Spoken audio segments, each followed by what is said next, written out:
Hello! അങ്ങനെ നമ്മുടെ മൗനരാഗത്തിൽ ആ കല്യാണം കഴിയാൻ വേണ്ടി എല്ലാവരും കാത്തിരിക്കുവാട്ടോ. അപ്പൊ നമ്മുടെ പ്രകാശനും എല്ലാവരും കൂടെ ഇങ്ങനെ പറയുന്നുണ്ട്.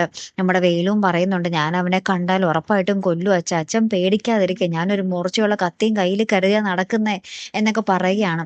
അപ്പുറത്ത് നമ്മുടെ മുത്തശ്ശിയും പറയുന്നുണ്ട്, "കിരണിനെ പോലത്തെ ഒരു മകനാണ് ദിലീപ്. അവനെ കിട്ടിയാല് കാർത്തിക മോള് ഭയങ്കര ഭാഗ്യവതി തന്നെയായിരിക്കും. അവനെ കല്യാണം കഴിച്ച് അങ്ങോട്ടേക്ക് പോകുന്നത് വരെ ഒരു സമാധാനമില്ല" എന്നൊക്കെ നമ്മുടെ മുത്തശ്ശിയും നമ്മുടെ പ്രകാശനും കൂടിയൊക്കെ പറയുവാട്ടോ. പിന്നീട് നമ്മുടെ ലക്ഷ്മിയമ്മ പറയുന്നുണ്ട്, "ആരും അങ്ങനെ ശ്രദ്ധിക്കാത്ത ഒരു ഓഡിറ്റോറിയമാണ് കിരൺ ബുക്ക് ചെയ്തിരിക്കുന്നത്. നമ്മളെപ്പോലെ ഉള്ളവരൊരിക്കലും അവിടെ വെച്ച് വിവാഹം നടത്തുമെന്ന് ആരും വിചാരിക്കത്തില്ല. അതുകൊണ്ട് ആരുടെയും ശ്രദ്ധ വരത്തില്ല" എന്നൊക്കെ പറയുകയാട്ടോ. അപ്പുറത്ത് ദിലീപും വാശിയിൽ തന്നെയാണ്. "അവനെന്റെ അച്ഛനെ കൊന്നു. പക്ഷേ അതിനേലും വലിയ തിരിച്ചടിയായിരിക്കും കാർത്തികയുടെ വിവാഹം കഴിഞ്ഞു എന്ന വാർത്ത അവനറിയുമ്പോൾ. എനിക്കത് കേട്ടാ മതി" എന്നൊക്കെ പറഞ്ഞിട്ട് നമ്മുടെ ദിലീപ് കട്ട വാശിയിലാണ്. അപ്പൊ നമ്മുടെ ഗംഗപ്രസാദ് പെട്ടെന്നൊരു സ്വപ്നം കാണുകയാണ്.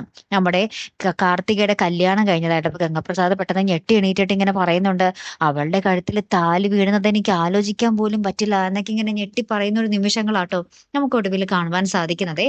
കാത്തിരിക്കാട്ടോ. അപ്പൊ അടുത്തൊരു വീഡിയോയുമായി വരുന്നത് വരയ്ക്കും ഗുഡ് ബൈ.